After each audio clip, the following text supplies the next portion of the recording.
It's utterly impossible for individuals to tackle unenlightenment merely by fleeing from it or treating it with contempt and look down on them. To coexist with literacy is challenging, yet achieving personal triumph and fostering societal transformation remains possible. This requires establishing communication and empathizing with those left permanently destitute of knowledge.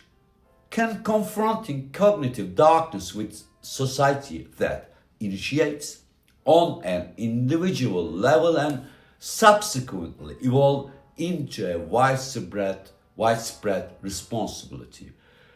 Through the friendship and mutual sharing, is it possible to truly thrive rather than survive alongside the uninformed? We need to surmount the barriers ignorant people drive from the mystical forces. Within that adversity, a sense of entrapment and distance us from them.